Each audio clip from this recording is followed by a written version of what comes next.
Os humanos mapearam cada canto do globo. Exploramos selvas e desertos. 0. Estudamos o espaço, mas avançamos apenas 11 quilômetros abaixo da superfície da Terra. Apenas 1/500 do caminho até o núcleo. Agora, estamos prestes a ir mais fundo. Faremos uma viagem ao coração do planeta em busca da última fronteira, onde árvores abrem caminho pelas rochas à procura de água, onde formas estranhas de vida habitam lugares mortos. Arranha-céus são construídos sobre areia, minas são do tamanho de cidades e forças enormes continuam a moldar a Terra. Vamos nos unir a cientistas, engenheiros e aventureiros, enquanto investigam, exploram e desafiam os mistérios subterrâneos. Em uma viagem ao centro da Terra. Chegar ao centro da Terra exige uma viagem de 6.400 quilômetros por 3 camadas subterrâneas distintas. A primeira é a crosta terrestre, uma camada superficial frágil com apenas 32 quilômetros de profundidade. Imagine a Terra sendo um ovo cozido. Na verdade, proporcionalmente, os continentes são 3 vezes mais finos que a casca do ovo e a crosta oceânica é quase 10 vezes mais fina. A crosta guarda muita coisa dentro dessa profundidade relativamente rasa. Sobrepõe-se zonas de carvão, água, sal, ouro, prata, petróleo. O mais interessante para nós que vivemos na superfície da Terra é que ou plantamos algo ou extraímos. Então, grande parte do nosso mundo vem do subsolo de diversas formas. Abaixo da crosta fica uma camada mais grossa, o manto, com 2.900 quilômetros de rocha derretida em movimento. Sob o planeta, há uma região extremamente agitada de rocha derretida, com pressão e temperatura alta. A mais de 3.780 graus Celsius, o manto está em agitação constante, rachando a crosta acima em grandes placas chamadas tectônicas. Essas placas agem moldando a Terra como em nenhum outro planeta. As placas que se movem centímetros por ano podem se juntar ou se separar com resultados incríveis. Temos vulcões em erupção na superfície, terremotos, e ainda conseguimos sobreviver nesse equilíbrio delicado. Por incrível que pareça, vulcões são fonte de riqueza e fertilidade. São os vulcões que trazem nutrientes e materiais para a superfície da Terra. E é por isso que temos os solos férteis. É de onde vêm os recursos minerais e é como se formam. 2.900 quilômetros abaixo, no núcleo externo, o ferro derretido guarda a chave para a nossa sobrevivência. Um campo magnético para o planeta que nos protege da radiação solar. Precisamos do campo magnético terrestre por causa da força intensa do nosso Sol. Por fim, alcançamos o núcleo interno, o ambiente natural mais mortal da Terra. E quando chega ao centro da Terra, a pressão é 3.600.000 vezes maior que a da superfície. É o suficiente para pegar essa rocha de granito e diminuir seu volume pela metade. Nossa incrível viagem começa a poucos centímetros abaixo de nós.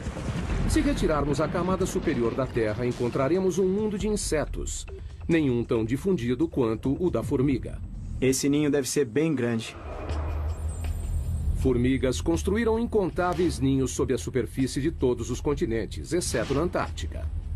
Dá pra ver formigas saindo por cima. Parece que algumas delas carregam larvas. Formigas existem há 120 milhões de anos. São anteriores a dinossauros como o tiranossauro. Dividiram a Terra com estegossauros e tricerátops. São 140 mil formigas para cada humano. Eu não conheço outro inseto social que seja tão difundido. É uma sociedade que se estende por trechos imensos do ambiente terrestre. Formigas são rápidas. A velocidade delas é equivalente a um humano correndo a 65 km por hora. E são fortes. Podem levantar até 20 vezes o próprio peso, como um homem adulto levantando um carro. Mas o que mais fazem é construir ninhos. Surpreendentemente, uma tarefa crucial para os humanos. Os ninhos ajudam o ar e a água a penetrar no solo, mantendo-o fresco e fértil.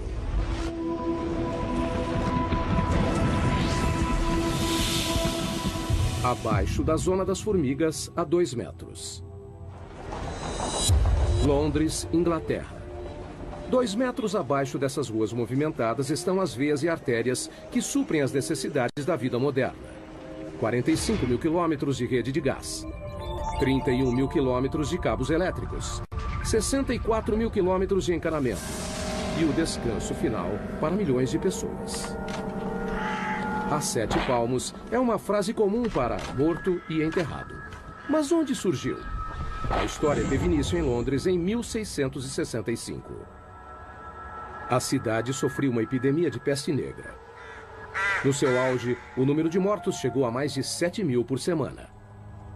O prefeito de Londres tentou impedir a propagação da infecção e ordenou que as sepulturas das vítimas da peste tivessem pelo menos 7 palmos de profundidade. Acreditava-se que os mortos poderiam infectar as pessoas saudáveis. Então, enterrar os corpos a 2 metros parecia fundo bastante para conter a doença. Mais tarde, as pessoas descobriram que a peste era transmitida através das pulgas e ratos pretos. No final, o surto de 1665 causou cerca de 72 mil mortes. 1 em cada 6 moradores de Londres. A cidade foi poupada apenas no ano seguinte, quando o grande incêndio de Londres acabou com todos os ratos. Mas a tradição da profundidade da sepultura foi espalhada pelo mundo.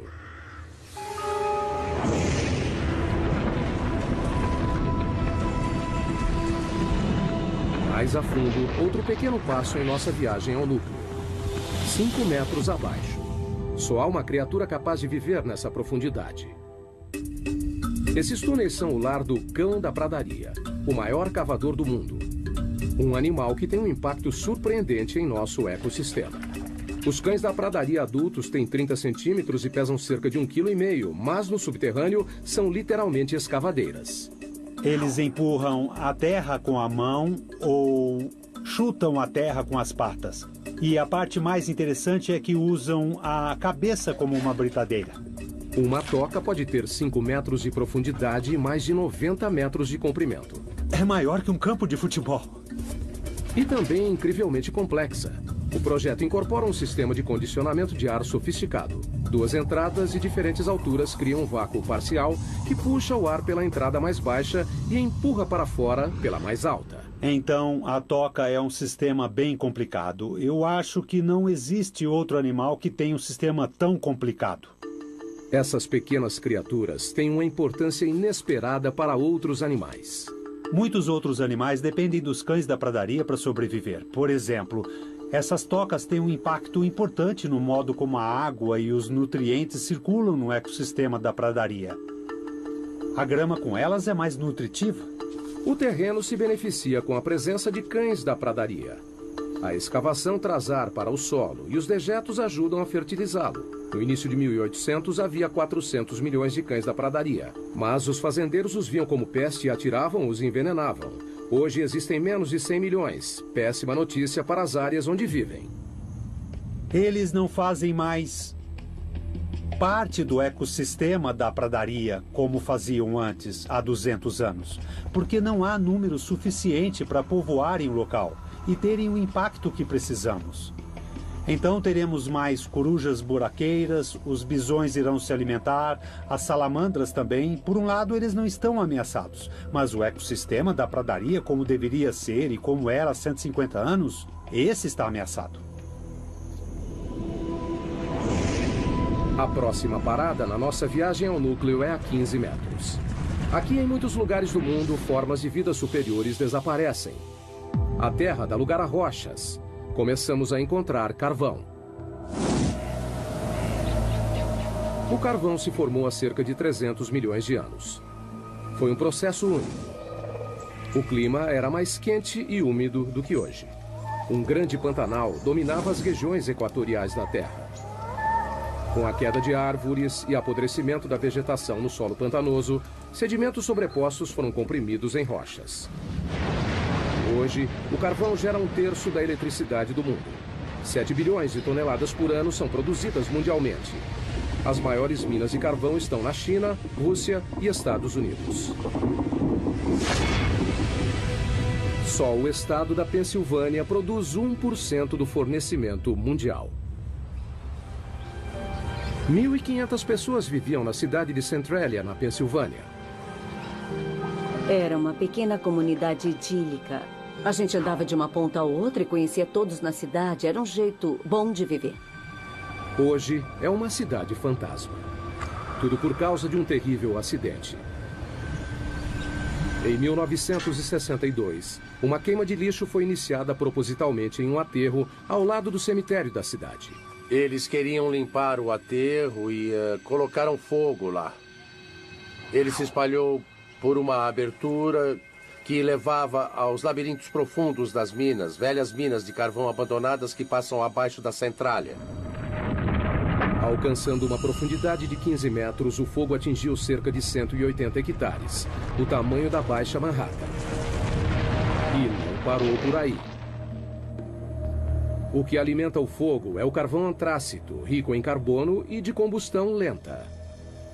Muito bem, se olhar para a orientação da rocha, do leito de rocha, vai ver que se inclina neste sentido, indicando a tendência de um vale sinclinal.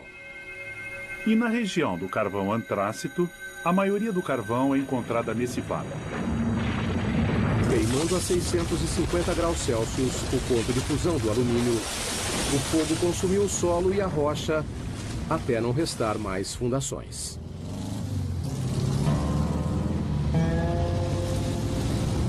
Hoje, o que era a Avenida Locust, a principal rua de Centralia, virou o trecho de uma estrada rural. É difícil imaginar que aqui era o centro da cidade. Temos aqui uma fotografia de como era a Centralia desse ponto, onde nós estamos agora. Era aqui que John Coddington tinha um posto de gasolina e, olhando ali na frente, aquela árvore morta é a mesma árvore dessa foto. E as ruas eram lotadas de casas, era, sabe, uma do lado da outra. E agora não existem mais, todas estão... a natureza está reivindicando o lugar e não sobrou muito do que a cidade costumava ser. Essa casa, na Avenida Locust, do outro lado do posto de gasolina, pertencia a Bob Gadinsky. Em 1977 era uma única casa que minha esposa e eu adorávamos demais. Ficava em uma comunidade que era extremamente unida. Mas como pode ver hoje, não há nada além do mato que cresceu. Com o passar dos anos, o fogo ficou mais forte, mais ousado, chamuscando a paisagem, carbonizando as árvores, tudo do subsolo. Além do calor e da fumaça, o fogo emitia gás nocivo, como ainda faz até hoje. Tem monóxido de carbono, dióxido de carbono, sulfeto de hidrogênio e dióxido de enxofre. Então não é recomendável respirar este ar por causa desses gases que estão presentes. Quando as ruas começaram a se desintegrar, o governo federal interveio. Em 1984, o Congresso financiou uma evacuação voluntária. A maioria dos cidadãos de Centralia se mudou para nunca mais voltar. Era preocupante viver em cima do desastre. A gente se sentia preso. Eu estava preocupada com a segurança das crianças, então procurei sair o mais rápido possível. O fogo subterrâneo venceu. Our journey continues, moving deeper toward the Earth's core. Giant machines bore their way through a mountain. And engineers build the world's tallest skyscraper in a pile of sand. We're taking a journey to the Earth's core. Along the way, we'll encounter amazing animals, breathtaking feats of human endeavor, incredible engineering, and awesome natural wonders.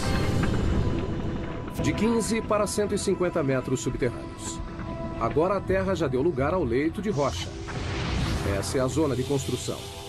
A camada onde a maioria dos grandes projetos de construção do mundo toma forma.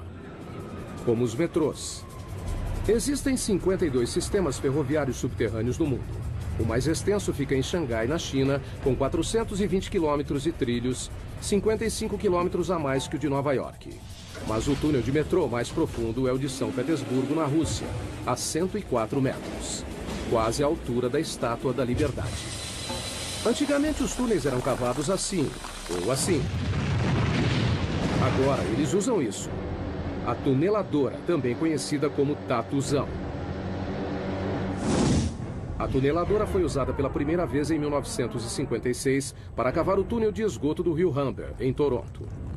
A máquina tem 120 metros de comprimento. A cabeça de corte tem 15 metros de diâmetro e gira 3 vezes por minuto para escavar a rocha. Um feixe de laser a mantém no caminho. Conforme as tuneladoras avançam, anéis de aço e lajes de concreto são instalados. Como uma fábrica móvel, ela corta a rocha à frente e deixa um túnel finalizado para trás. A tuneladora é o segredo por trás de alguns dos maiores túneis do mundo, como o túnel base de São Gotardo, que liga a Suíça e a Itália através da cordilheira mais alta da Europa, os Alpes. Em seu lugar mais profundo, o túnel está a 2,5 km abaixo dos picos da cordilheira. Com 58 quilômetros, é o túnel ferroviário mais comprido do mundo. A construção começou em 1996. Foram utilizadas 4 tuneladoras que perfuraram 2 túneis paralelos simultaneamente dos 2 lados, através de 24 milhões de toneladas de rocha. Demorou 14 anos, mas, em outubro de 2010, o projeto foi finalizado. Antes, os caminhões levavam 4 horas para chegar de Zurique, na Suíça, até Milão, na Itália. O túnel diminuiu o tempo de viagem em 90 minutos. O leito de rocha pode ser um empecilho para os engenheiros, que precisam atravessá-lo para construir um túnel, mas esse mesmo leito é necessário para a base dos edifícios mais altos do mundo. Nova York, cidade dos arranha-céus mais antigos e famosos do mundo. Para manter esses prédios monstruosos em pé, engenheiros ancoraram as fundações no leito de rocha, montaram uma plataforma e construíram por cima. Na verdade, o horizonte de Manhattan espelha o leito de rocha abaixo. O método de ancoragem sustenta diversos arranha-céus, incluindo o prédio mais alto do mundo. O Burj Khalifa, em Dubai, tem 823 metros de altura, com uma fundação de 50 metros de profundidade. Mas um arranha-céu pode ser construído onde não há um leito de rocha? É um desafio que os engenheiros enfrentam na próxima parada de nossa viagem. 115 metros no subsolo, embaixo de um dos edifícios mais altos do mundo, o Petronas Towers, em Kuala Lumpur, Malásia. Incrivelmente, essas imensas torres de concreto e vidro não ficam no leito de rocha, mas sim na areia. Nunca construa casas da areia. Bom, provamos que casas podem ser feitas da areia com as técnicas de engenharia certas. A construção começou em 1996. Os 2 edifícios foram projetados com 88 andares, 460 metros de altura. Cada um pesaria em torno de 300 mil toneladas. No começo, a ideia era colocar as fundações em leito de rocha, mas análises revelaram que a rocha abaixo do local de construção se curvava acentuadamente para baixo, como um penhasco subterrâneo de quase 185 metros. Se continuassem, as torres ficariam metade sobre o topo do penhasco e metade fora. Um convite para o desastre. Se mantivéssemos a posição original, não haveria a torre desabaria. O local da construção estava em uma área confinada do centro. Não havia espaço para construir as 2 torres inteiramente no leito de rocha. Então, decidiram erguer toda a construção fora do leito de rocha. Mas isso significava fazer as fundações em uma camada de areia, através do solo macio. As fundações seriam mantidas no lugar pelo atrito, a mesma força que mantém um prego na madeira. Um prego é colocado no pedaço de madeira da mesma forma que os pilares em atrito estão colocados em toda essa zona de terra abaixo dessa torre. A equipe de construção teve trabalho. Foram colocados 104 pilares sobre cada torre, com 3 metros de distância entre eles. Praticamente uma floresta de concreto e aço. Alguns pilares têm 115 metros de profundidade. Em 2011, são as fundações mais profundas de qualquer prédio do mundo. A engenharia subterrânea alcançou o impossível. 2 torres de 460 metros, construídas sobre areia. Os engenheiros usam a geologia há tempos para guiá-los em seu trabalho. Mas a geologia pode ser imprevisível. O próprio termo leito de rocha remete a algo resistente, mas não é sempre assim. Um leito de rocha pode ser bastante antigo. Essa rocha tem 1,6 bilhão de anos. Mas também é bastante vulnerável a um elemento simples: a chuva. Caindo no leito de rocha durante bilhões de anos, a chuva causa deformações e rachaduras. Essas fraturas podem ser enormes. Aqui está uma que se estende por todo o comprimento dela. A água acaba formando cavernas, de onde pode passar para grandes lagos e rios subterrâneos. Mais profundamente, encharca a rocha como uma esponja. Na verdade, também deve ter de 5 a 10 oceanos de água dentro das rochas da Terra. 99% da água doce do mundo encontra-se no subsolo.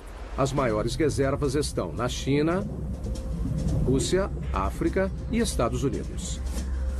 O aquífero Ogallala é o maior dos Estados Unidos.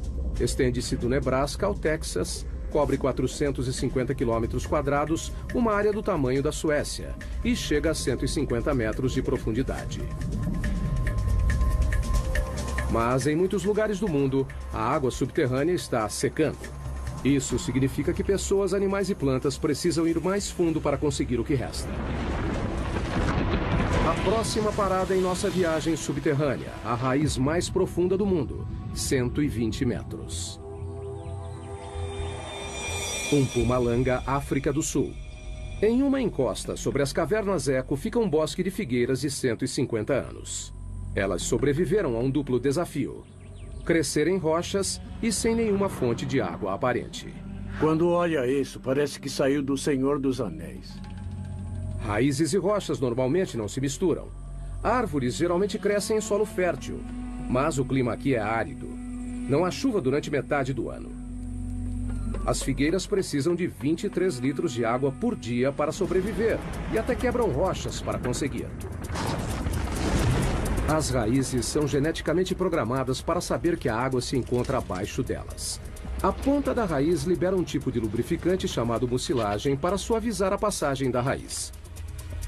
Conforme cresce, a raiz procura rachaduras e pontos fracos nas rochas. Figueiras contam com uma única raiz mestra para encontrar água. Essa vai bem fundo. A pergunta é: quanto? Bom, lá vamos nós, descendo para as profundezas da Terra. Quanto mais fundo, mais difícil, não é? Não é maravilhoso o que a Mãe Natureza faz? Só para procurar água? Puxa, essa raiz está meio esquiva. Tomara que a gente encontre alguma coisa mais na frente. Finalmente, Burroughs vê algo. Nossa, finalmente. A 37 metros de profundidade está o primeiro sinal de uma raiz de figueira. Demora 70 anos para a raiz chegar nessa profundidade. E quando encontra a umidade, a viagem acaba. Até o final da raiz, a profundidade é 120 metros. Estamos vendo as raízes mais profundas do mundo. Nesse momento tem água aqui. Tem água sendo bombada abaixo da minha mão até a árvore. O caminho todo até a superfície. Down through layers of rock, our journey continues. 100 feet deeper than the tree root. The pressure has climbed 220 pounds per square inch, 15 times greater than at the surface. Not the most hospitable place to spend the night, you'd think.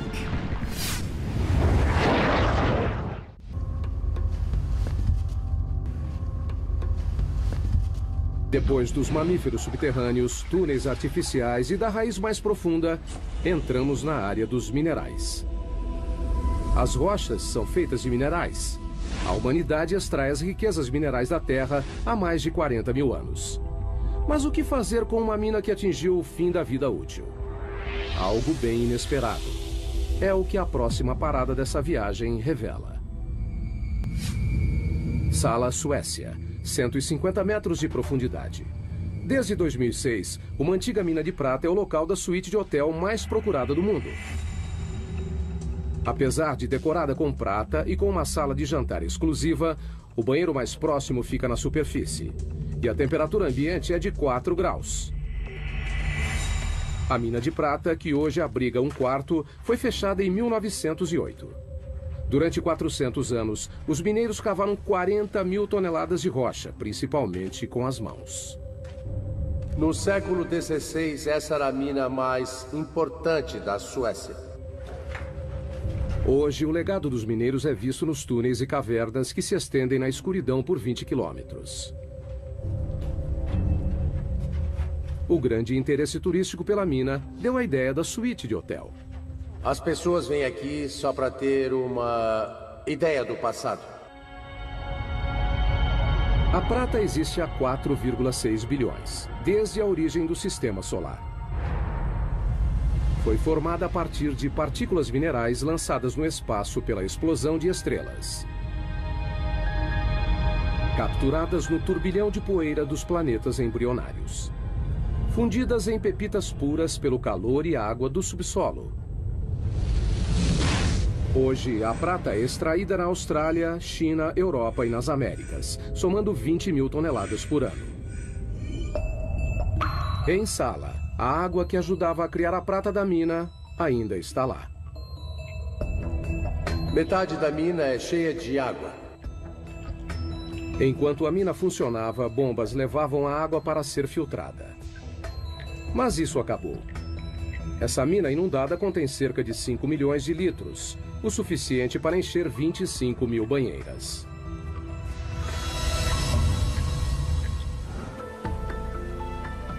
Marco e Tatja Hannistow alugaram a suíte de hotel subterrânea para comemorar o 15º aniversário de casamento. Tá certo? A ideia foi dela. Perfeito. Bom, eu queria fazer uma grande surpresa para ele. E alguma coisa especial. Vamos lá? O elevador leva 4 minutos e meio, avançando 60 centímetros por segundo para chegar na suíte de 150 metros abaixo. Marco está com dúvidas. Eu tô nervoso. Ficar embaixo da terra sozinho? Não, quase sozinho. Eu vou.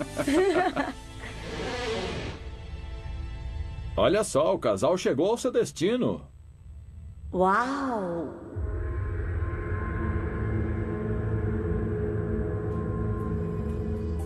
Ai, isso é maravilhoso. Quando o casal senta para jantar, Marco ainda está um pouco apreensivo. Maravilha, agora só tenho que ter coragem para dormir. Mas no fim ele consegue passar a noite. Uma noite inesquecível. A água subterrânea é o maior agente para mudanças no subsolo. Ela não só reage quimicamente com os minerais para criar metais como a prata, mas também pode literalmente derreter a rocha. Cidade da Guatemala 2010. Um estrondo repentino, queda de alvenaria.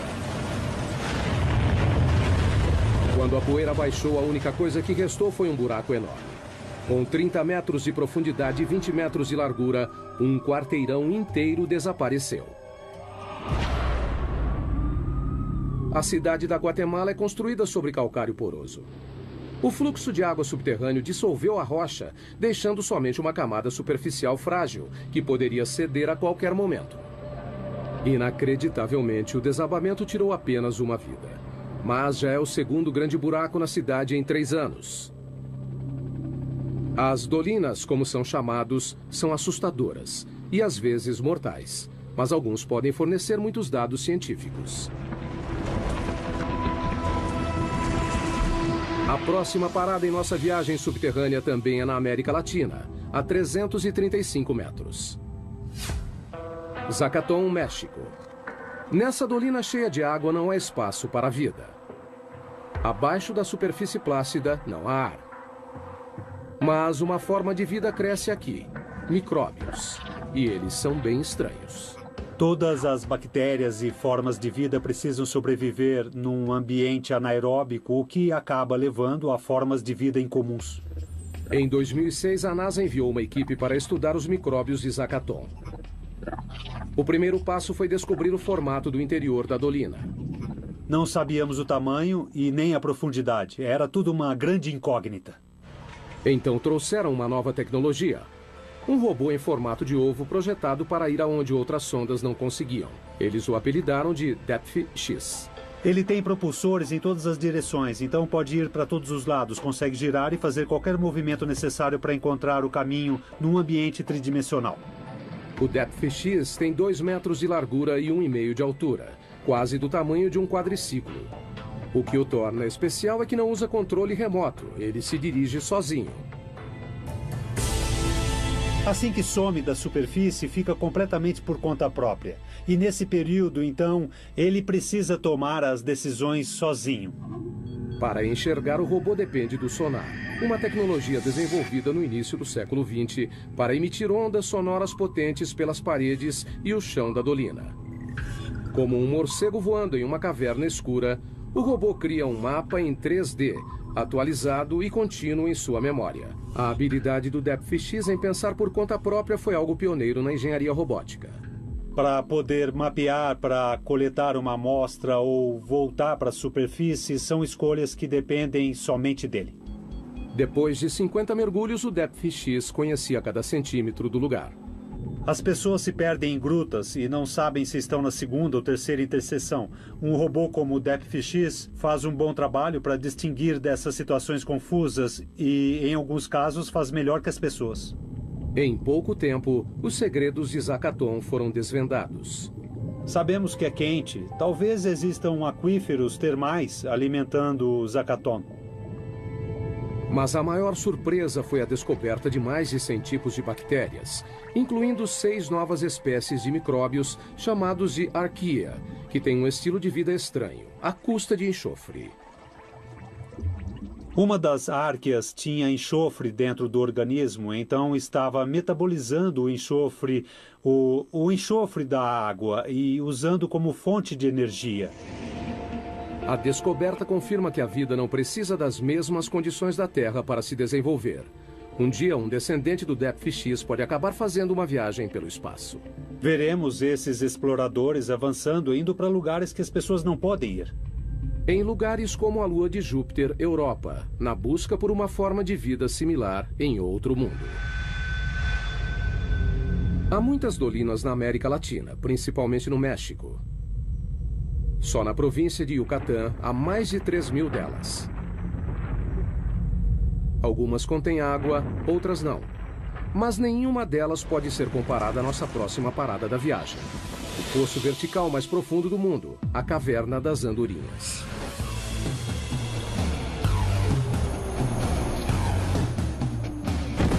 Para alguns paraquedistas, essa gruta representa um desafio único. Você vai para a beirada e olha para baixo. E quando você pula, sente a corrente de ar.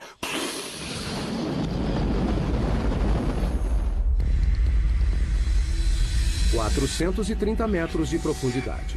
40 metros de diâmetro no topo, que se abre para 2 hectares no fundo.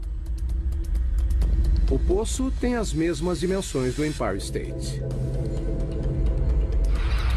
A Caverna das Andorinhas recebe esse nome por causa das aves que fazem ninhos em suas paredes superiores.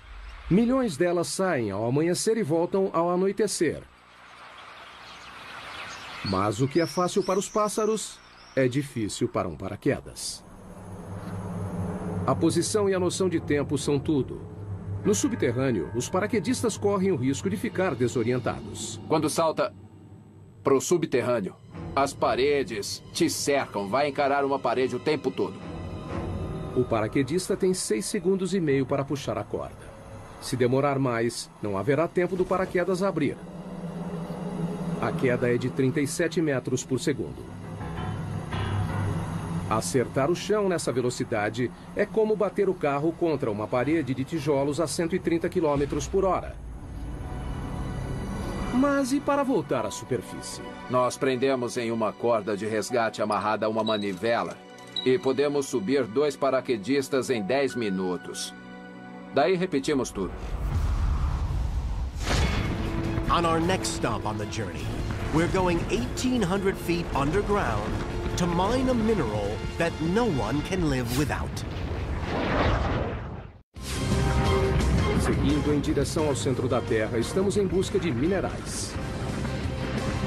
Nossa próxima parada, a maior mina de sal do mundo em Ontário, Canadá. A mina Sifto, a 550 metros. O sal é uma espécie de rocha composta de sódio e cloro. É tudo o que restou do oceano que uma vez cobriu a Terra. Por causa das mudanças climáticas, ele evaporou. Um adulto normal precisa consumir uma colher de chá por dia ou corre o risco de ficar doente, em coma e até morrer. Então, não é surpresa que as primeiras minas de sal tiveram início há mais de 14 mil anos, onde hoje é a Áustria. Em todo o mundo, mineiros extraem 260 milhões de toneladas por ano. As maiores jazidas estão na China, Rússia e Canadá. A mina Sifto foi aberta em 1959 e fica a 530 metros abaixo da cidade de Goderich, em Ontário, e se estende por baixo do lago Huron. A maioria das minas consiste em túneis pequenos sustentados por vigas e pilares chamados de escoras. Sifto parece mais uma cidade subterrânea. Suas vastas cavernas cobrem mais de 7 quilômetros quadrados, quase o tamanho do centro de Manhattan. Tem até suas próprias lojas e escritórios. O teto baixo diz aos mineiros que estão próximos do alvo, onde estas serras enormes entram em ação. Nós escavamos túneis com 4 metros de altura e 20 de comprimento. As lâminas de 3 metros cortam as rochas enquanto giram 1.500 vezes por minuto. O ar fica denso com a poeira. O barulho é ensurdecedor, mas está prestes a aumentar ainda mais. Eles vão perfurar e explodiremos o local de 18 metros de largura por 18 de altura. São cavernas enormes.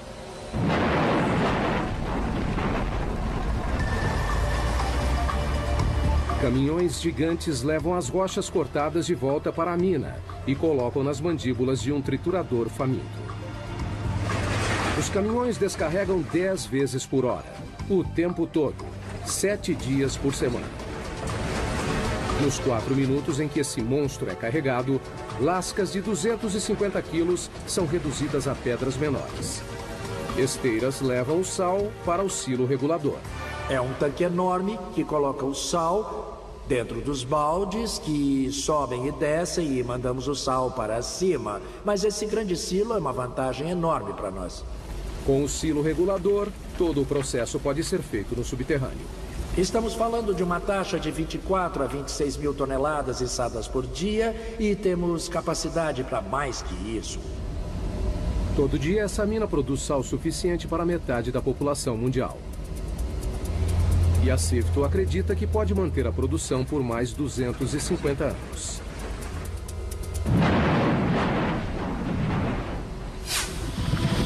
Nossa próxima história nos leva a 180 metros abaixo da mina Sifto, uma outra mina de sal em Sondershausen, Alemanha.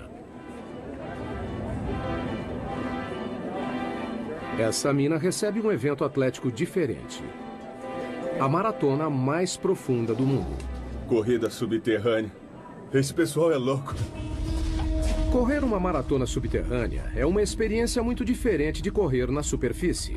A gente não se sente livre. Na floresta sente o vento e todo o resto, mas no subterrâneo não. As condições são extremas. Veja a temperatura, por exemplo. A cada 18 metros abaixo da crosta, a temperatura aumenta meio grau. O motivo disso vem de 4,6 bilhões de anos, a origem da Terra. A mistura de gases e partículas em espiral que formaram o planeta incluía poeira cósmica radioativa. Depois de comprimida em rocha, sua energia radioativa foi liberada na forma de calor, que continua até hoje. Trabalhar nessas condições pode ser difícil. Correr pode ser ainda mais complicado. A uma profundidade de 730 metros, os corredores subterrâneos lidam com um calor de 27 graus. É muito quente. Parece o inferno. 40% de umidade. O ar não é muito bom. Aqui embaixo, acho que esse é o pior problema. E um percurso difícil. A corrida é executada em um circuito desigual que sobe e desce 215 metros em cada volta. Quando leva um tombo aqui, pode se machucar muito feio. Em uma maratona normal, os pés ficam 0,2 de segundo no chão. Com a fadiga, ficam mais tempo no chão. Na mina, quanto maior o contato, maior o risco. Tá vendo isso aqui? É escorregadio. Precisamos de tênis com uma boa sola, como essa que é grande, mas eu acho que podia ser maior. Eu acho que travas seria muito bom. Ter cravos. Ou cravos. Embaixo. Inevitavelmente, o terreno traiçoeiro faz uma vítima. Quebrou? Não dá pra saber. Por que maratonistas correriam em condições tão perigosas é um mistério. Mas se perguntar para eles, dirão a mesma coisa. É emoção, é a corrida mais difícil do mundo. Eu acho que quem pode dizer que correu uma maratona 600 metros abaixo da terra? Depois de passar metade do dia no subterrâneo, os maratonistas estão livres para voltar à superfície. A temperatura quente, o ar seco e as duras condições foram temporários. Mas, para 33 mineiros chilenos em 2010, sair não foi tão fácil. O teto do túnel desabou e os prendeu a 730 metros, a mesma profundidade da maratona. Os mineiros suportaram um calor de 27 graus, o ar denso com pó de rocha, escuridão e isolamento. Eles nem tinham certeza de que sairiam de lá. A entrada do resgate teve que ser aberta através de uma rocha vulcânica chamada basalto, famosa por deslizamentos repentinos. Temendo provocar um novo desabamento, equipes de todo o mundo usaram tecnologia moderna para cavar a entrada do resgate. Foi um processo lento. Depois de 69 dias, todos os 33 mineiros foram resgatados. Foi um dos maiores resgates de minas de todos os tempos. Heading down, half a mile, 3/4. We're now beyond the 1 mile mark. Buried under 6,800 feet of solid granite, this underground lab is hunting one of the smallest objects in the universe. Moving down, 1 mile under the Earth, we've seen world-beating feats of engineering, space-age robots, the minerals we need every day, and an underground marathon. Estamos nos aproximando do local mais profundo em que um humano já esteve. Esse é o laboratório científico mais profundo do mundo. É bem movimentado aqui. O Observatório de Neutrinos de Sudbury, ou Snow Lab, está a 2 quilômetros abaixo do centro de Ontário. 2 experimentos estão em andamento. Um deles está na fase final de comissionamento. 3 experimentos grandes estão em construção. Os cientistas estão à procura de algo que só pode ser visto a 2 quilômetros abaixo da superfície. Partículas minúsculas de matéria cósmica, chamadas neutrinos. Tão pequenas que 200 cetilhões deles caberiam em um grão de areia. São 200 com 24 zeros. Não é uma surpresa que os neutrinos sejam fracos. Elas são partículas incrivelmente leves e, normalmente, passariam pela Terra completamente despercebidas. Cientistas descobriram os neutrinos em 1956. Estão em todo lugar do universo. Para detectar algo tão pequeno, precisa filtrar e excluir os raios gama, os raios X e a radiação ultravioleta que constantemente bombardeiam a Terra do espaço. Queremos provar que não é uma radiação convencional que de algum modo interfere e imita os sinais esperados. Então precisamos de muita proteção. Por isso o laboratório é tão profundo. Esses raios cósmicos tornariam a medição sensível do neutrino algo impossível. Os 2 quilômetros de rocha no laboratório Sudbury reduzem esses raios cósmicos a um fator de 10 milhões. Encontrar algo tão pequeno quanto o neutrino requer equipamentos grandes. Se você procura uma partícula, precisa aumentar suas chances de vê-la. Cobrindo uma área de 7.250 metros quadrados, tão grande quanto 6 piscinas olímpicas, as câmaras e túneis interligados do laboratório parecem mais uma estação espacial ou uma base lunar do que um laboratório subterrâneo. O laboratório levou 18 anos para ser construído e custou cerca de 70 milhões de dólares. Neutrinos deixam um pequeno traço de luz quando atravessam certas substâncias. Essa caverna já abrigou 60 mil toneladas de rocha. Agora, abriga uma esfera de 12 metros, que comporta 760 litros do líquido conhecido como água pesada, uma forma natural de H2O mais sensível aos neutrinos devido ao seu grande peso molecular. O neutrino causa uma reação que gera luz, que reage com os detectores de foto. Então, dá para descobrir sua energia, direção e por aí vai. Nessa profundidade é difícil transitar pelo laboratório. O elevador desce a 640 metros por minuto. Depois tem 1,5 km de caminhada. A temperatura ambiente é de 27 graus. É quente por causa da pressão nessa profundidade. Ao redor deles, a rocha está sendo espremida a mais de 544 atms, mais de 500 vezes a pressão atmosférica na superfície. Quando fizeram o laboratório, enfrentaram um desafio: criar um ambiente subterrâneo puro. Mantemos as fontes de poeira e contaminação no mínimo absoluto graças ao esforço constante na limpeza. Na entrada, eles passam por um processo rigoroso de descontaminação para remover poeira, que pode arruinar os experimentos delicados. Isso envolve tirar tudo que vestiu na mina, tomar um banho completo e colocar roupas limpas que nunca foi usada fora da mina. Além da poeira, as pessoas espalham detritos próprios continuamente. 600 mil partículas da pele por hora. Uma centena de fios de cabelo por dia.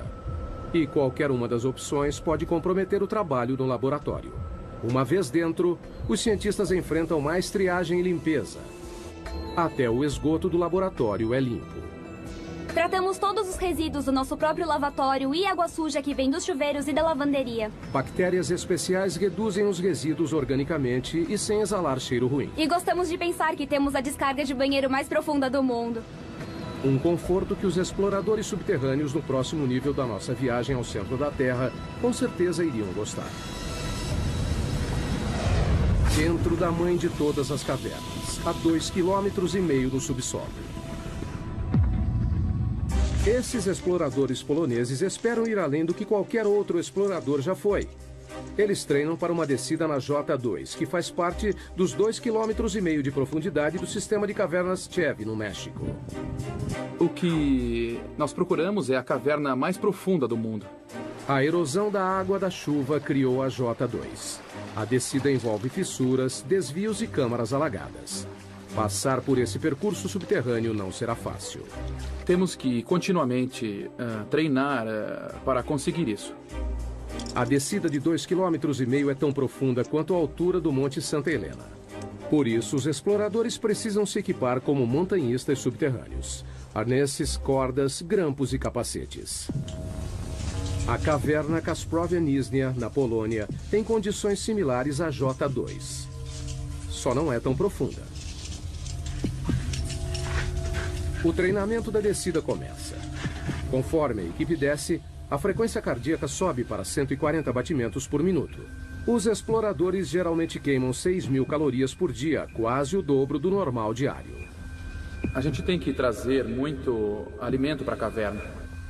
Na expedição verdadeira, cada explorador carregará mais de 27 quilos de alimento para um acampamento até quase metade do caminho. Mesmo que seja cansativo carregar todo esse alimento para cá, porque estamos a pouco mais do que 1 quilômetro, é essencial, porque a gente precisa encher a barriga. Os exploradores adoram entrar no subterrâneo. Quanto menor e mais apertado, melhor. Para mim é como um parquinho. É brincar com os amigos. Mas a verdadeira J2 não é um jardim de infância. Ela contém passagens tão apertadas que até os exploradores mais experientes achariam assustadoras. Eu sou pequena, então não costumo me sair mal em lugares apertados, mas não entro em lugares muito apertados. Eu acho que odiaria isso.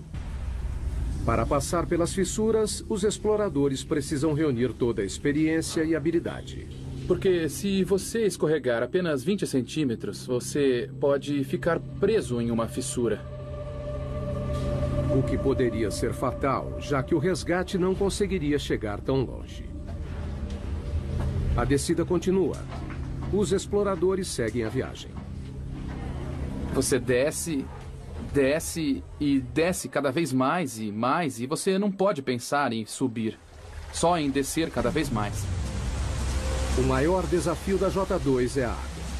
A gruta leva a uma série de câmaras alagadas chamadas fossas. São 3 dias rastejando, pulando, escalando e descendo para chegar nesta passagem alagada, cheia de água, onde você precisa usar o equipamento de mergulho e então o jogo começa. Se chover enquanto estiverem no subterrâneo, a equipe corre o risco de ficar presa. Na última expedição, a J2, 2 equipes ficaram presas nessa caverna. Mas com o avanço do treinamento, uma volta para o México é uma perspectiva que ainda deseja. Nossa equipe era de 6 pessoas, nós descobrimos a entrada, então sinto como se fosse nossa caverna. A essa profundidade há ar e água, mas não há luz do sol. Por isso, os exploradores não costumam encontrar muita vida. Então, cientistas que procuram pistas sobre a origem da vida na Terra devem ir mais além. No fundo do mar. Aonde quer que vá, no fundo do oceano, vai encontrar água que carrega vida microbiana. No litoral de Vancouver, na Colômbia Britânica, o submergível Alvin faz o mergulho. Pensamos nos estudos como nossas missões da Apollo. Alvin é um mini submarino de águas profundas de 16 toneladas e 7 metros de comprimento. Ele leva uma equipe de 3 pessoas a 2,5 km de profundidade na busca por micróbios gerados no interior da Terra. Os micróbios não se parecem com nada na superfície. 75%, no mínimo, do conteúdo genético dessas vidas nós não conseguimos reconhecer. É isso que o Alvin procura. Água quente saindo debaixo do leito do mar, que é rica em micróbios. Estamos começando a entender que eles existem, só não entendemos direito exatamente como. Essas aberturas podem atingir temperaturas de 400 graus Celsius. São resultado do movimento das placas tectônicas. O litoral de Vancouver fica sobre a placa Juan de la Fuca, uma das mais de 12 placas que estão em constante movimento. Quando as bordas das placas se afastam, criam fissuras gigantes no leito do oceano. A água é sugada, aquecida no subsolo e então liberada por aberturas no fundo do oceano em um ciclo contínuo, trazendo os micróbios com ela. A equipe de Katrina não faz ideia de até onde existe vida dentro da crosta. Essa é uma das coisas mais surpreendentes. Não sabemos até onde há vida. Para descobrir, estão instalando sensores conhecidos como rolhas, em uma área de 3.240 km² do leito do mar, 2 vezes maior que o tamanho da cidade de Los Angeles. As rolhas de 2,5 metros são equipadas com monitores de pressão e temperatura. Foram colocadas em posição 460 metros abaixo do leito do mar, num total de 3.200 metros da superfície. O objetivo é rastrear o caminho da água quente dentro da crosta terrestre. Temos que entender o fluxo da água, quais os tipos de micróbios que existem lá. É só seguir a água que encontrarão micróbios. The next stop on our journey to the Earth's core, 7 miles down, we join an exclusive club. The 2 men who managed to set a depth record that's never been beaten. Our journey to the Earth's core continues. We're on a quest to reveal how modern life depends on the mysterious underground forces that shape our planet. As riquezas minerais do planeta regem a maior parte da economia mundial. Quanto mais raro, mais os mineiros cavarão para encontrá-lo. Altona, África do Sul. Viajando a 16 metros por segundo, os mineiros levam 1 hora para descer os 3.000 metros até o fundo da mina mais profunda do mundo. A missão: achar ouro. O ouro é formado a partir da poeira cósmica, de um modo parecido com a prata, só que é mais raro. Menos de 200 toneladas foram extraídas desde o início dos registros históricos.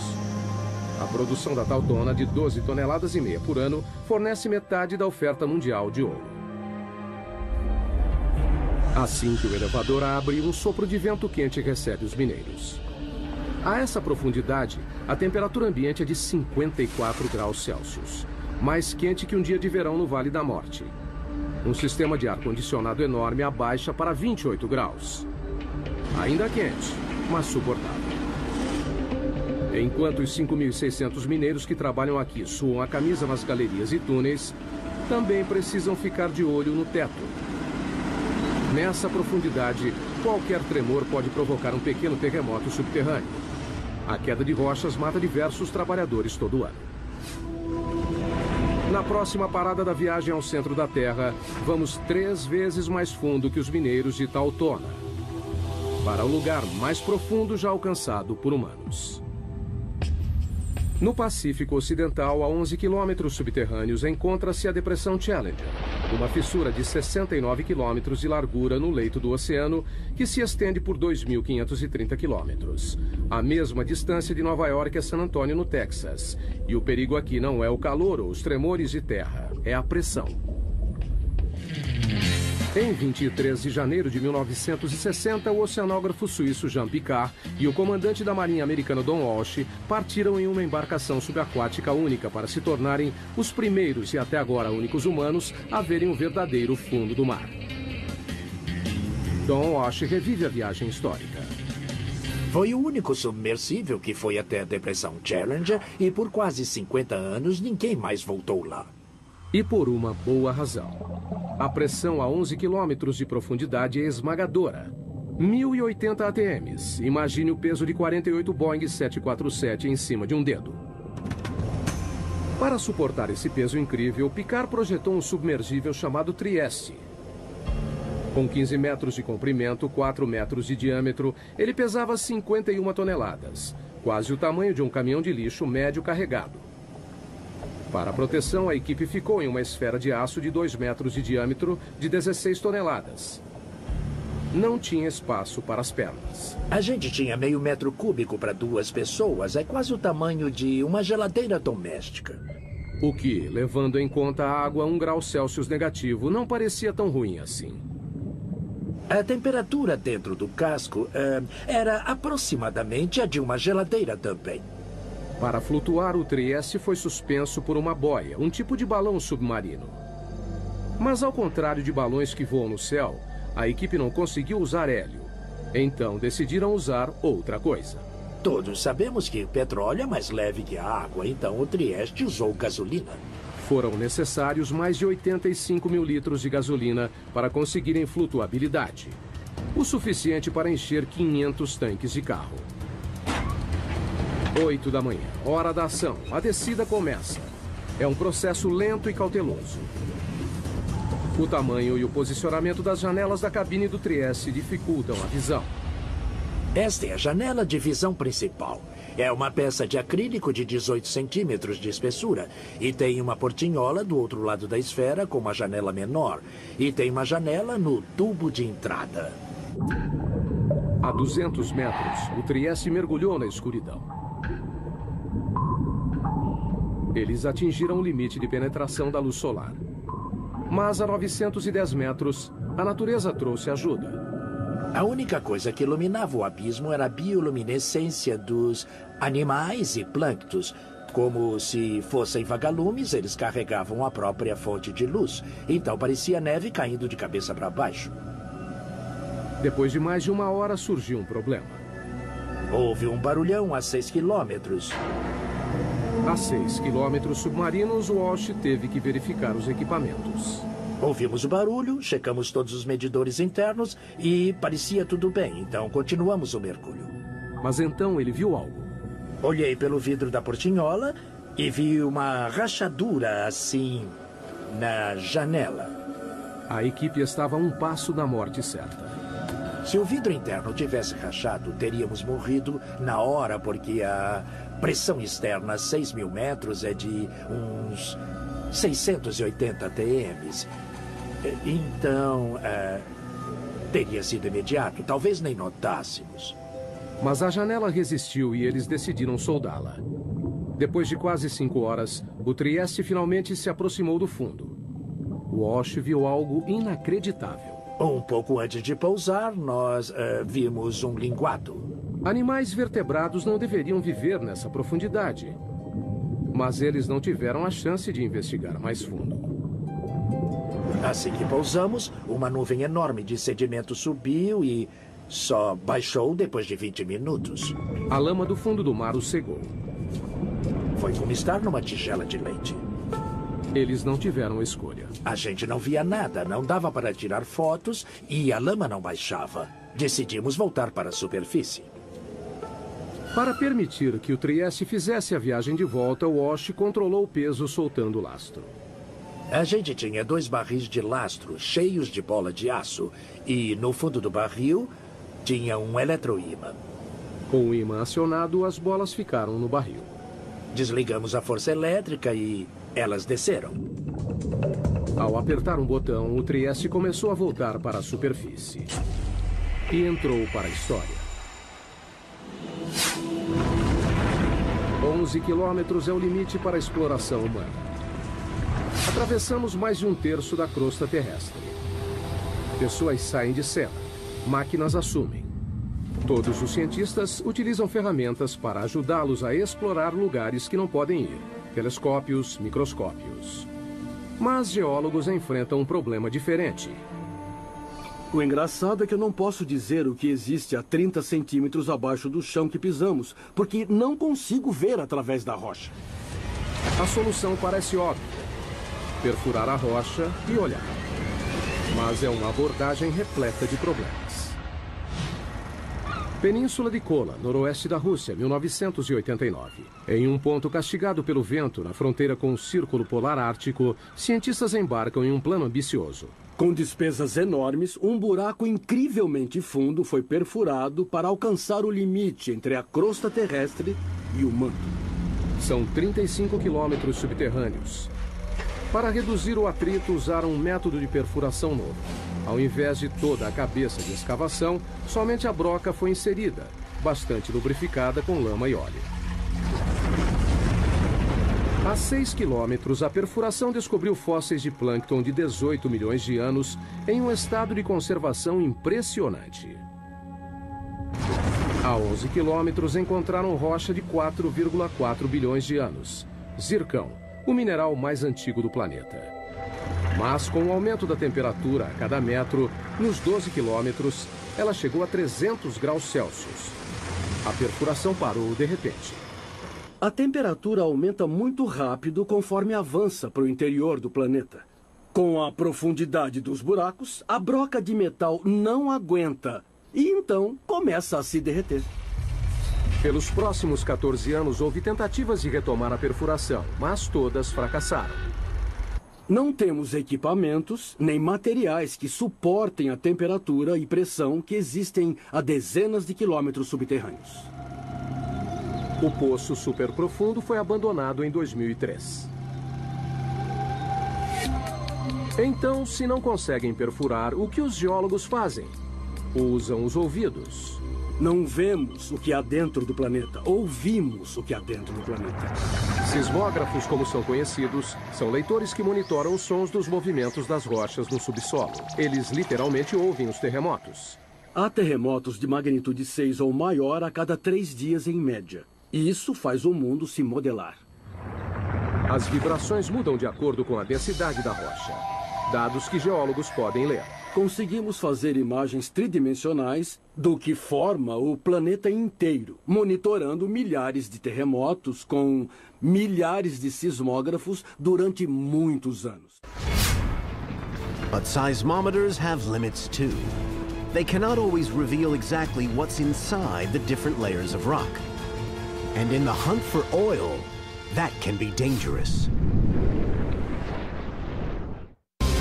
We've come a third of the way through the Earth's crust on our journey to the core. We've climbed caves and dug through mines, encountered strange life forms, and reached the depth limit of human exploration. Pessoas ao redor do mundo dependem dos recursos sob nossos pés. A próxima parada em nossa jornada ao centro da Terra. O campo de petróleo mais profundo dos Estados Unidos, 11 quilômetros abaixo do Golfo do México. Há mais de 6 mil plataformas de petróleo no litoral do Texas e Louisiana, com capacidade de suprir 25% do petróleo dos Estados Unidos. Mas não é fácil de obter. É preciso atravessar 1,5 km de mar e depois mais 9,5 de pedra. Como fica mais difícil de achar petróleo e gás, avançamos mais e mais para águas fundas e fazemos buracos mais profundos. A perfuração em águas profundas está passando por uma revolução nos litorais do Egito, África Ocidental, Brasil e no Golfo. É maravilhoso termos a tecnologia para avançar tão profundamente. Mas a tecnologia tem suas limitações. Na primavera de 2010, uma plataforma chamada Deepwater Horizon perfurava um poço relativamente raso a 7 quilômetros no campo de Macondo, cerca de 80 quilômetros da costa da Louisiana. 20 de abril, 22 horas. A plataforma foi abalada por uma explosão. A bola de fogo foi vista a 56 quilômetros de distância. 11 funcionários morreram, 17 ficaram feridos. 1,5 km abaixo, no leito do oceano, a ruptura do poço liberou até 60 barris de petróleo por dia. Um barril tem 180 litros. Foi como jogar 450 caminhões-tanque no mar.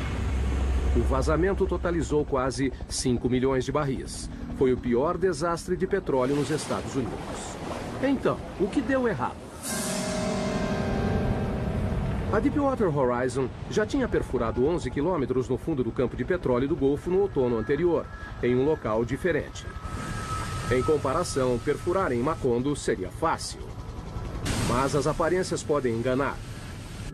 O Golfo é um dos lugares mais difíceis de perfurar. O relevo costeiro cai em mais de 1,5 km de cumes íngremes e vales, com desfiladeiros e vulcões ativos de até 150 metros. A geologia é bem complicada. O petróleo sob o leito irregular do fundo do mar está abaixo de uma camada de rocha de 35 milhões de anos, com 245 metros de espessura, preso sob uma pressão enorme, mais de 1.100 vezes a da superfície. E tem também o peso das rochas, sobrepostas, pressionando, que faz a pressão do fundo do poço aumentar incrivelmente.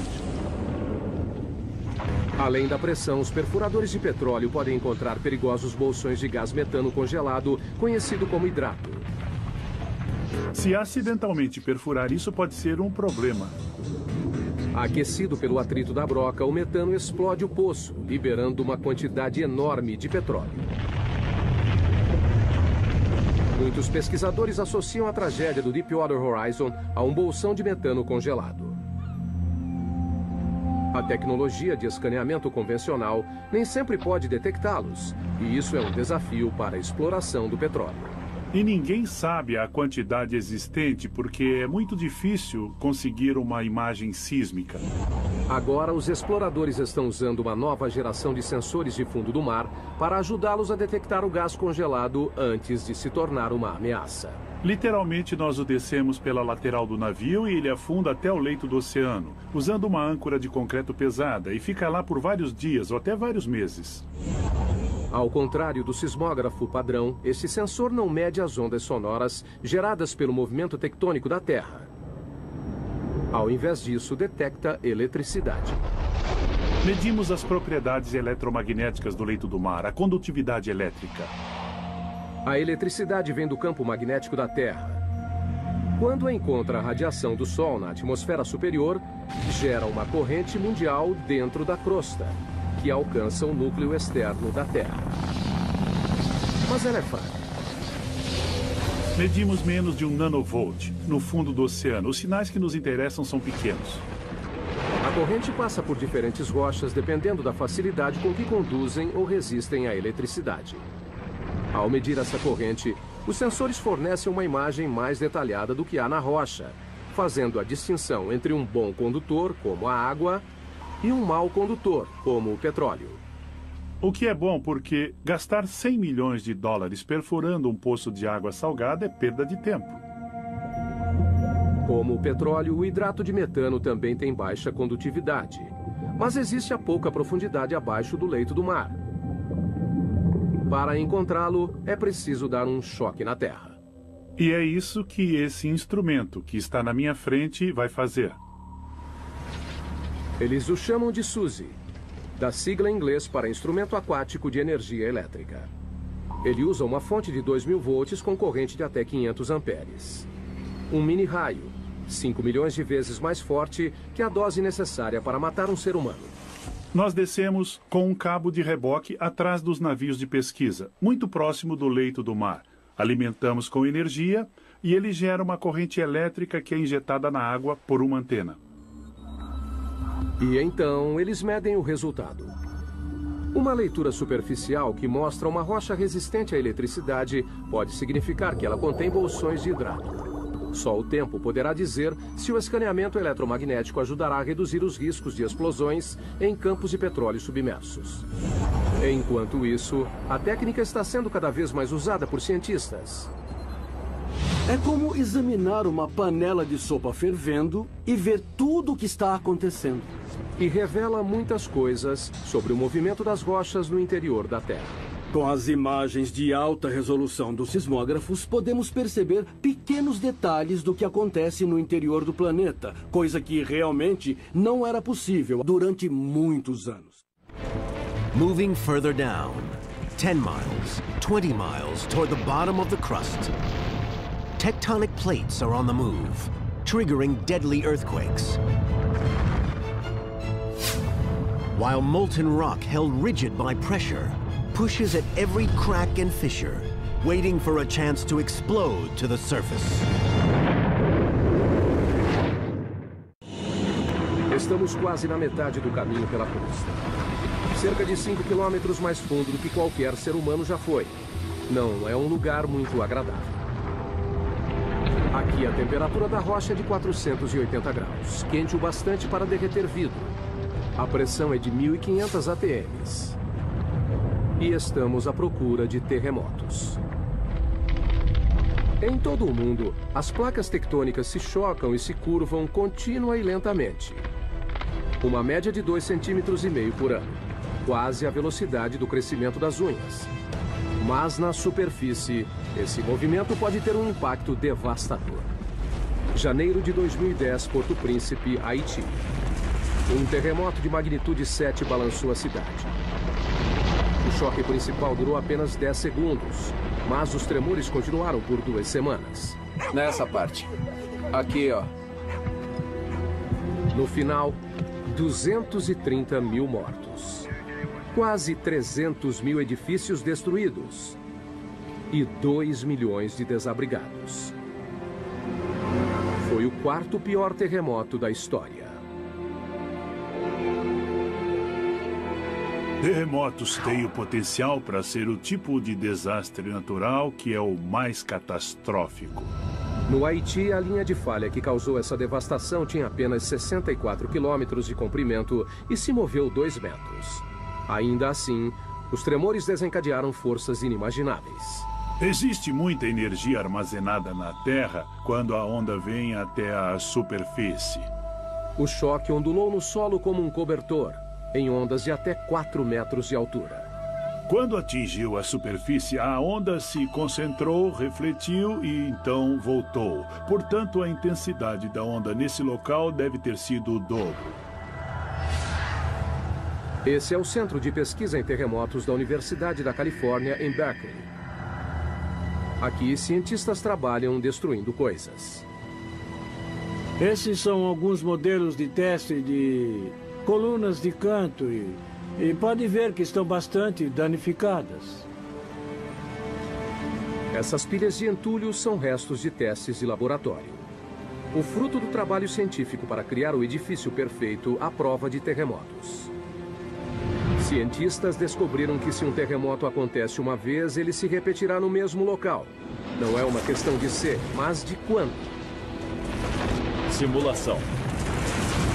Na Califórnia, infelizmente, temos terremotos com bastante frequência e por isso nós queremos estar preparados para o próximo. As opções são se mudar ou se proteger. Simulação. Nós temos que nos preparar para os terremotos com projetos melhores. Durante um terremoto, o movimento mais perigoso não é para cima e para baixo, mas de um lado para o outro. Aqui, ó. nessa parte. Este engenheiro trabalha em um projeto para deixar as paredes mais resistentes aos movimentos laterais mortais que derrubam edifícios. Criamos um tipo de conexão aqui, então ela faz a transferência da carga lateral. Esses painéis são ligados por chapas de aço que recebem a tensão. As placas podem quebrar sem que a parede desabe. Os painéis são uma mistura de concreto e fibras de aço para os tornarem mais flexíveis e menos quebradiços. Foram projetados para serem danificados. A equipe de Berkeley usa uma variedade de equipamentos para submeter novos projetos a lentos processos de destruição. Este enorme bloco de concreto tem 8 metros de comprimento e 7,5 de altura.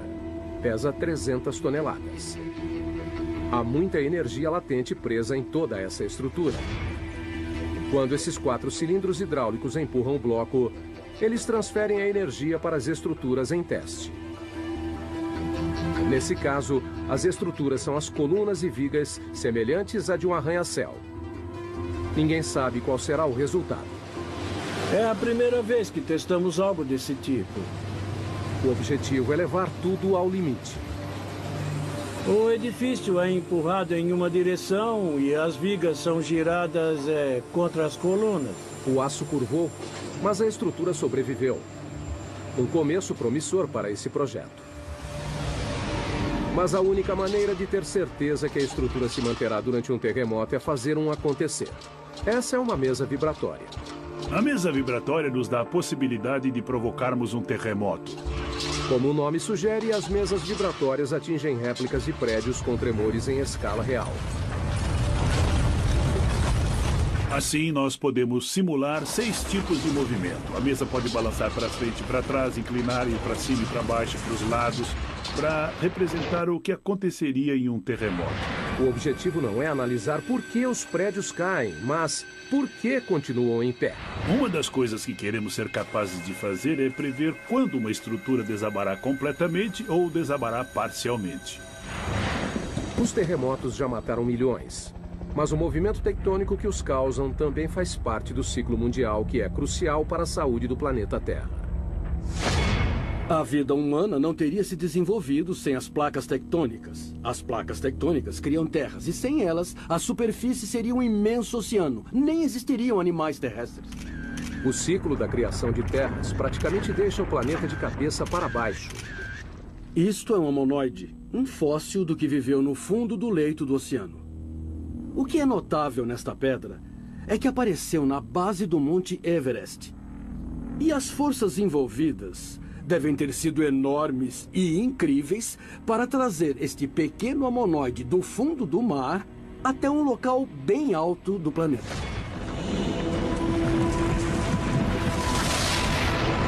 E a fonte dessas forças estão mais abaixo das placas tectônicas. É a próxima parada da nossa jornada ao centro. 35 quilômetros abaixo está o manto. Uma vasta região com 2.900 quilômetros de profundidade que compreende 70% da massa do planeta. Aqui, a corrida para ver quem provoca mais mudanças nas rochas é entre a temperatura e a pressão. A 56 quilômetros, a pressão é 16.500 vezes maior que a da superfície. Mais do que um humano aguentaria. Essa câmara de alta pressão ilustra o impacto que isso teria no corpo humano desprotegido. Logo, ficaria impossível de respirar, com os pulmões contraídos e a implosão das costelas. Com mais 3 quilômetros a 59 de profundidade, a pressão reduziria nossos ossos a pó.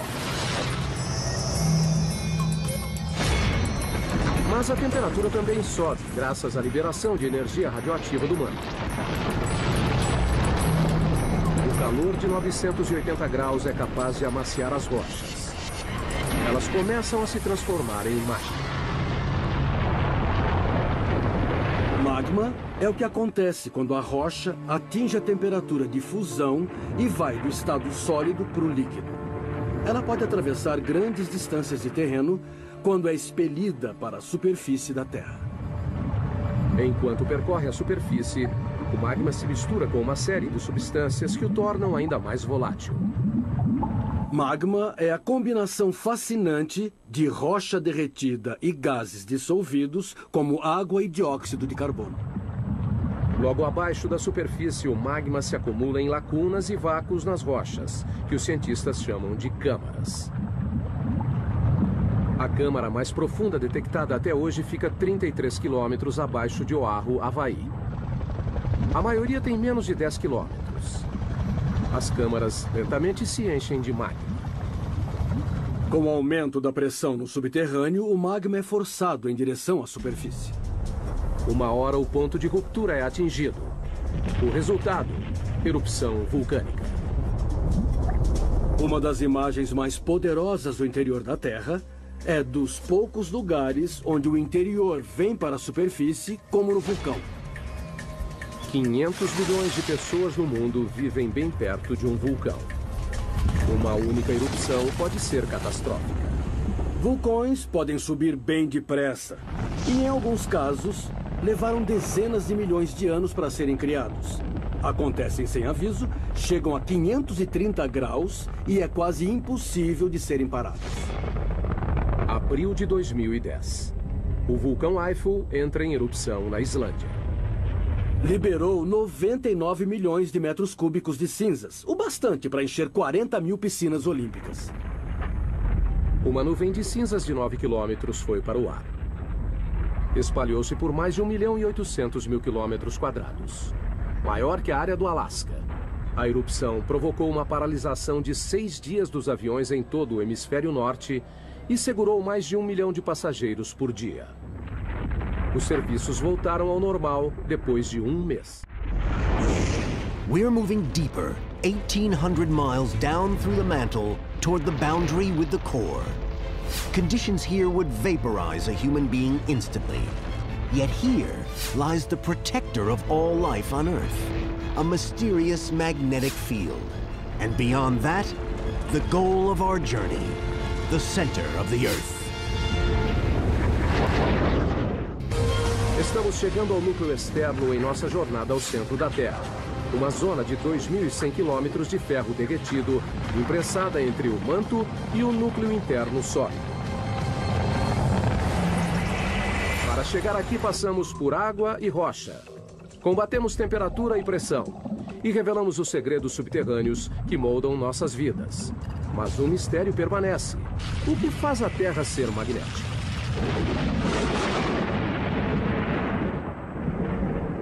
O campo magnético da Terra se estende por 72 mil quilômetros no espaço.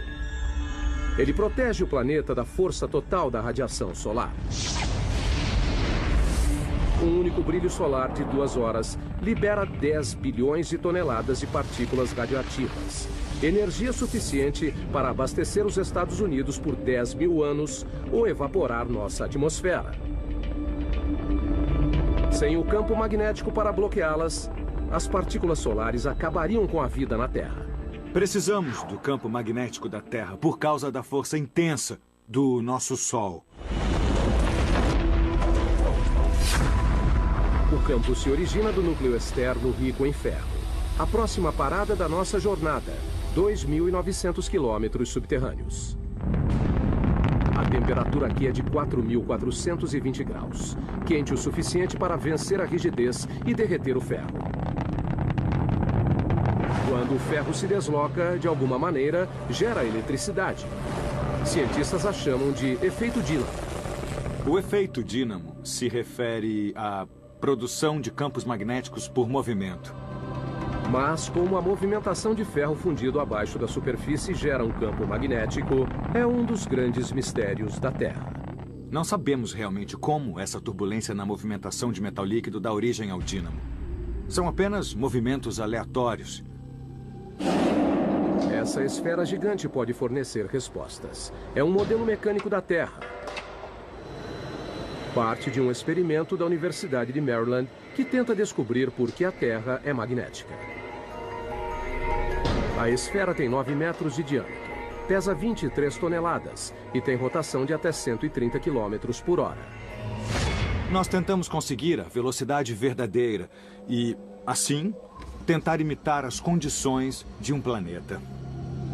O núcleo externo é feito principalmente do mesmo material da esfera: ferro, um bom condutor elétrico. O núcleo interno é magneticamente fraco. Ninguém sabe por quê. Mas, como um dínamo gigante, o movimento em torno dele cria um campo magnético. Claro que Lathrop não pode reproduzir as condições reais do núcleo externo. Não podemos chegar ao centro, então não dá para ver como acontece diretamente. Mas ele acredita que pode chegar perto. Para obter os resultados, ele precisa encher a esfera com 3.217 litros de um líquido. Até agora, só usou água.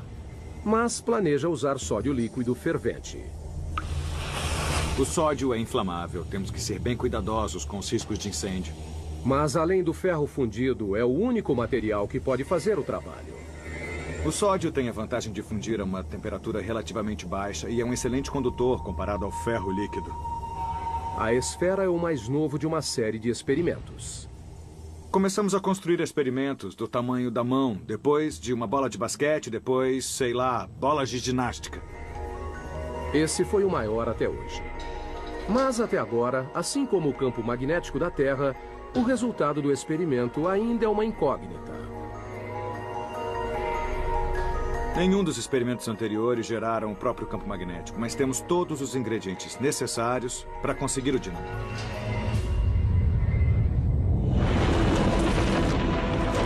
Quase 6.500 quilômetros subterrâneos, chegamos ao final da nossa jornada, o núcleo da Terra. Uma massa de ferro com 2.400 quilômetros de diâmetro, com uma área de superfície um pouco maior que a América do Sul. A temperatura aqui é igual à da superfície do Sol. Mas o peso de todo o planeta apoiado nele mantém o ferro rígido. A pressão é muito intensa. É mais que 3,5 milhões de vezes maior que na superfície. A mesma convicção que ajuda a gerar magnetismo também empurra o calor para a superfície no processo de resfriamento do núcleo. Quando a temperatura cai, o núcleo solidifica lentamente. Um dia, não haverá mais rocha derretida para criar o campo magnético. Mas o Sol já terá se extinguido, acabando com a Terra antes desse dia chegar. Enquanto isso, o calor do núcleo ajuda a impulsionar o lento ciclo do manto, que renova a superfície, alimenta a química de nossa riqueza mineral e gera o campo magnético que nos protege do universo hostil. As chances de se encontrar outro planeta como a Terra são realmente mínimas. Descemos quase 6.500 quilômetros para o fim da nossa jornada. Vimos túneis que atravessam montanhas e minas do tamanho de cidades. Passamos por fogo e inundação, terremotos, vulcões, pressão esmagadora. E descobrimos o segredo mais profundo da Terra. É o que acontece no subterrâneo que mantém o planeta vivo.